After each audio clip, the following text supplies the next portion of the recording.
Olá, eu espero que tudo seja bom e que tudo esteja bem. Pode entrar, sinta-se em casa. Aqui, o que falamos e fazemos é pelo Rei e pelo Reino. Você já teve aquela sensação de déjà vu? Ou seja, já vivi essa cena antes? Já passou isso comigo?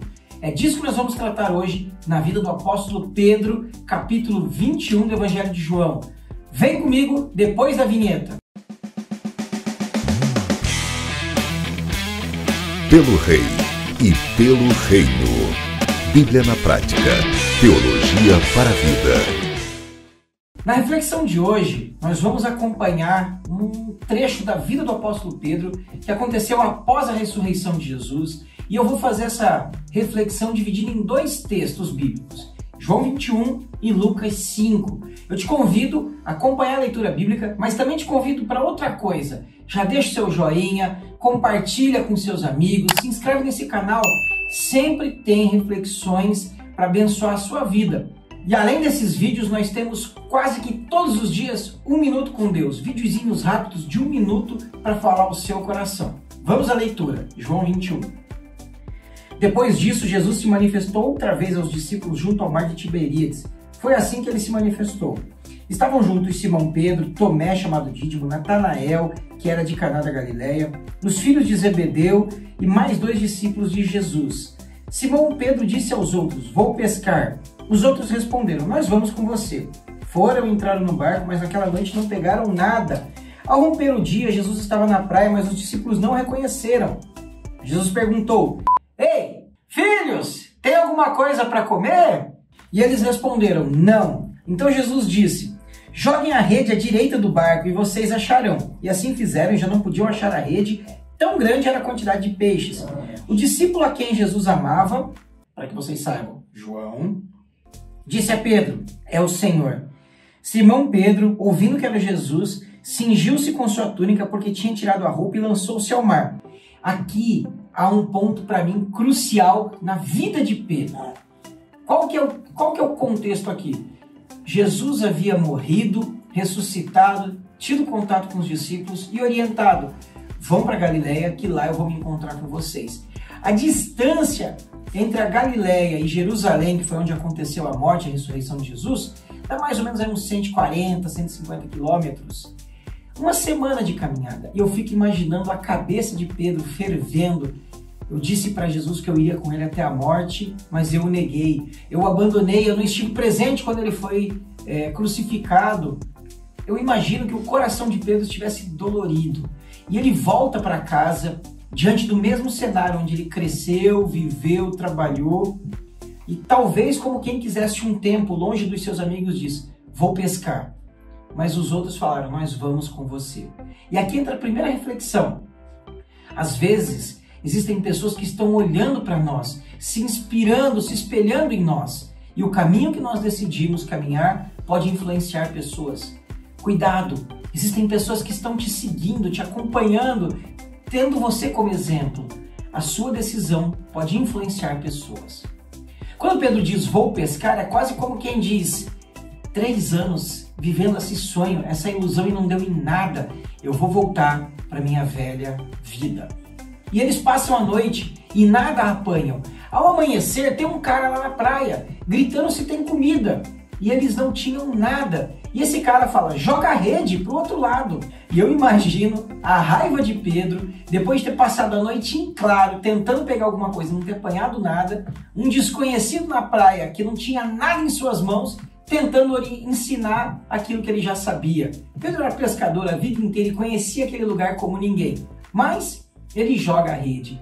E tal qual aconteceu 3 anos antes, essa rede vem cheia de peixes. João reconhece: é Jesus. Cara, neste momento eu acho que é o ponto crucial da vida de Pedro. Nesse momento, eu imagino que passa um filme na cabeça de Pedro. E talvez no coração dele a pergunta era: ele não desistiu de mim. Eu neguei, eu fiz tanta coisa, eu prometi e não cumpri, mas ele está aqui. Ele não desistiu de mim. Foi uma fração de segundos, mas tal qual um filme que passa rapidamente, é assim que eu imagino esse momento de Pedro. e ele veste a sua túnica e pula na água, vai nadando para o encontro de Jesus com aquela ansiedade, com aquela vontade de reencontrar o Mestre. E se você continuar na leitura do texto, você vai perceber algumas coisas muito interessantes. Quando Pedro chega na praia, antes dos seus colegas que estavam puxando uma rede pesada com muitos peixes, quando ele chega na praia, o que tem lá? Jesus, uma fogueira, pães e peixes assando. Olha que interessante. Aquele cara que há 3, 4 minutos atrás estava pedindo se tinha alguma coisa para comer, ele já tinha a refeição preparada para Pedro. Como quem diz, Pedro, aquilo que você passou a noite buscando, eu tenho para te oferecer. Aquilo que eu pedi de você, eu mesmo te dou. E entra uma reflexão muito interessante. Aquilo que Jesus está pedindo de mim e de você, Ele mesmo tem para nos oferecer. O que Deus tem estimulado para você fazer no reino? Em que Deus tem te estimulado a servir na vida das pessoas? Com quais dos seus talentos o Espírito Santo tem te impelido a servir a Deus? Pode ter certeza que tudo aquilo que Deus tem pedido, tem direcionado que você faça, Ele pôs antes em você. Ele antes já te deu. Os demais discípulos chegam puxando a rede, percebem aquela refeição preparada, brasas, pães e peixes. E Jesus fala, vamos comer. Olha que interessante. Jesus e Pedro tinham assuntos a serem resolvidos, porque poucos dias antes Pedro havia falado, eu vou até a morte pelo Senhor, e não foi. Jesus disse que você vai me negar. Pedro não acreditou e negou. Jesus poderia chegar neste momento, tirando satisfação, colocando as coisas a limpo, constrangendo Pedro, mas antes Jesus chama Pedro para uma refeição. Hoje, quando a gente senta à mesa com alguma pessoa para comer, a gente está declarando amizade, intimidade, companheirismo. Nos tempos de Jesus, isso era ainda mais intenso, mais profundo, mais forte. Sentar-se para uma refeição com alguém era um sinal de intimidade. Jesus primeiro convida os discípulos para a comunhão da intimidade, para depois acertar as coisas que precisam ser acertadas. Como que você age? Se alguém te feriu, te magoou, te constrangeu ou fez algo que você não gosta, primeiro você traz essa pessoa para perto, aproxima, estabelece relacionamento para depois acertar os pontos, ou primeiro questiona, interroga, constrange e afasta. Que Deus nos ajude a sermos mais parecidos com Jesus nesse momento. A refeição continua e depois disso Jesus começa a conversar com Pedro e ele faz uma pergunta constrangedora. Ele fala, Pedro, tu me amas mais do que estes outros? Talvez Jesus estivesse dizendo mais do que esses peixes, essa riqueza toda aqui. Mas muito provavelmente ele estava perguntando, tu me amas mais do que esses demais companheiros teus? Por que Jesus faz isso? Ele quer estabelecer uma comparação de amor de Pedro e os demais? Não. Lembre-se que dias antes Pedro mesmo havia dito, ainda que todos te abandonem, eu jamais te abandonaria. Pedro, num ato impulsivo, numa bravata, ele declarou que o amor dele era maior do que os dos colegas. E ele não conseguiu honrar com a sua palavra. Eu não creio que Pedro tenha mentido. Pelo contrário, eu creio que Pedro achava que ele tinha aquele amor tão forte. E ele mesmo ele percebeu que não tinha. E nessa conversa, por 3 vezes Jesus pergunta, Pedro, tu me amas? Tu me amas? Tu me amas? E Pedro responde, tu sabes que eu te amo. E Jesus responde de novo, então apacenta as minhas ovelhas. Nesse diálogo, no texto original grego, existem uma troca de verbos. Jesus usa o verbo ágape, que é um amor incondicional, um amor poderoso, um amor de Deus para com nós. Pedro, tu me agapes, ou agapau, tu me amas com amor ágape? E Pedro responde filéu, ou filos, como se fosse um diálogo assim, Pedro, você me ama? E ele responde, eu gosto de você. Então Jesus fala, apacenta as minhas ovelhas. Pela segunda vez, no meio da conversa, não é um ping-pong, assim, não é um bate-bola. No meio da conversa, Jesus pergunta de novo, Pedro, você me ama mesmo, de verdade, profundamente? E Pedro responde, bom, eu curto você. E a terceira pergunta, que é quando a Bíblia diz que Pedro se entristece, Jesus pergunta, Pedro, você gosta de mim? E ele fala, você sabe todas as coisas, você sabe que eu gosto de você. Então Jesus disse, apacenta as minhas ovelhas. Uma coisa interessante a saber é o seguinte, quem ama Jesus apacenta as ovelhas. Quem ama a Deus serve ao Rei no serviço do reino na vida das pessoas.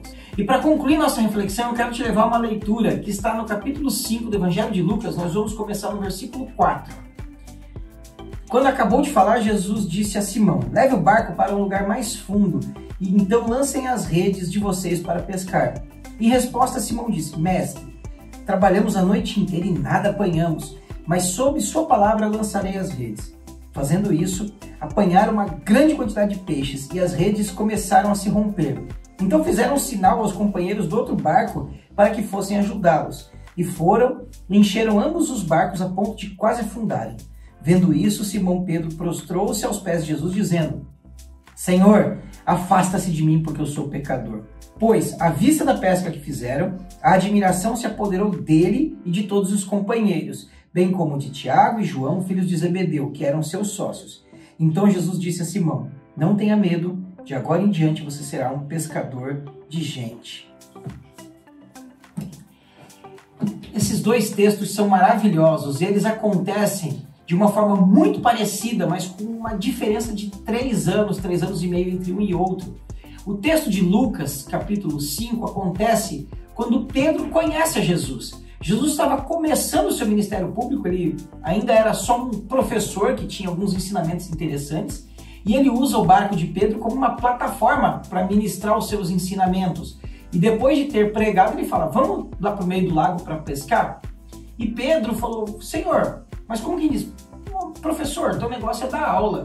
Eu sou pescador, passei a noite inteira pescando e não peguei nada. Mas vamos lá, você está falando, vamos nessa. Ele não foi como quem obedece a um comando de Deus. Jesus ainda estava começando o seu ministério público, eles não tinham essa noção, esse conhecimento de Jesus.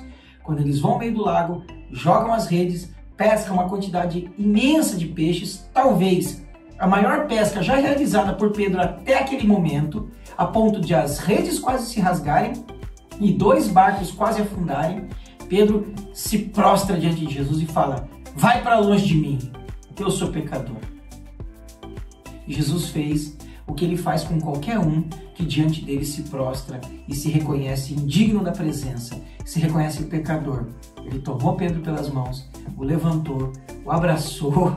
A Bíblia não relata, mas é uma percepção minha, e falou: não tenha medo, eu vou fazer você um pescador de gente, um pescador de homens, um pescador de vidas. Quantas vezes o meu coração, entendendo o quão distante eu sou daquilo que eu esperava ser, me prostro diante de Jesus e falo: não sou digno da sua presença. Nesse momento, Jesus, com amor, ele olha para mim e ele olha para você e diz: vem para perto. Você não é digno, mas eu te amo e dei o meu sangue por você. Ele abraçou Pedro, ele começou uma caminhada com Pedro, e 3 anos e meio depois, 3 anos e meio depois, Pedro estava frustrado, porque tudo aquilo que ele sonhou e planejou nesse tempo, parece que havia dado errado. E Jesus escolhe de novo um cenário semelhante, uma situação semelhante, um milagre semelhante de uma pesca milagrosa, para relembrar Pedro do chamado dele há 3 anos atrás. Lembra que eu te perguntei da sensação de déjà vu? Ou déjà vu? Não sei qual é a pronúncia correta, mas parece que eu já vivi isso antes. Jesus remonta o cenário do chamado de Pedro para reconciliar Pedro com o seu ministério. Outro ponto interessante, que quando Pedro chega na praia e vê aqueles peixes assando na brasa, a palavra grega que está documentada nesse texto, está registrada nesse texto, do braseiro, só aparece 2 vezes no Novo Testamento. Aqui e no capítulo 18, verso 18, que é quando a Bíblia diz que estava frio e Pedro se aquecia em uma fogueira, e quando questionam ele se ele conhecia e era discípulo de Jesus, ele fala: não, eu não conheço esse homem. Jesus remonta o cenário do chamado de Pedro para reconciliar ele no ministério. Jesus reconstrói o cenário da negação de Pedro para criar um ambiente da reconciliação de Pedro. Jesus fez tudo intencional, preparou um ambiente para que o coração de Pedro estivesse sensível a ele e ele pudesse reconectar Pedro consigo. Jesus nunca soltou a mão de Pedro. Pedro havia entendido que ele estava sozinho. Pedro havia entendido que não era mais ele não era mais parte do ministério, do processo, do projeto. E talvez, em alguns momentos da sua vida, o seu coração já tentou te enganar dizendo: você está fora, você não serve mais. E Jesus quer te dizer hoje: vem para perto, apacenta as minhas ovelhas. Se essa mensagem tocou o seu coração, ou se você conhece alguém que em algum momento da caminhada falou: eu vou pescar, eu vou voltar para a minha velha vida. Jesus disse a Pedro, com aquele milagre: aquilo que você buscou eu tenho para te oferecer. Quando você me negou, eu te reconciliei. Quando eu te chamei pela primeira vez, foi um chamado definitivo. E estou criando o ambiente de novo para te chamar mais uma vez. Eu espero que você, se em algum momento você já pensou em desistir da sua jornada com Deus, que você lembre de tudo aquilo que Jesus já fez por você e em você, e você possa pensar da seguinte forma: vou apacentar as ovelhas do meu Senhor. Aqui, o nosso plano e o nosso objetivo é servir ao Rei na expansão do reino. E é o meu estímulo e o meu convite para que você faça o mesmo. Que Deus abençoe a sua vida. E mais uma vez eu quero te pedir, se você gostou dessa reflexão, dê o seu joinha, se inscreve nesse canal, compartilhe com outras pessoas. Assim você vai ajudar esse canal a crescer e a mensagem de Deus, da maneira que nós estamos fazendo, chegar até mais pessoas. O nosso objetivo é Bíblia na prática e teologia para a vida. Desse jeito leve, rápido, direto, trazer uma palavra de amor e de esperança para os corações que amam a Deus. Que Deus te abençoe.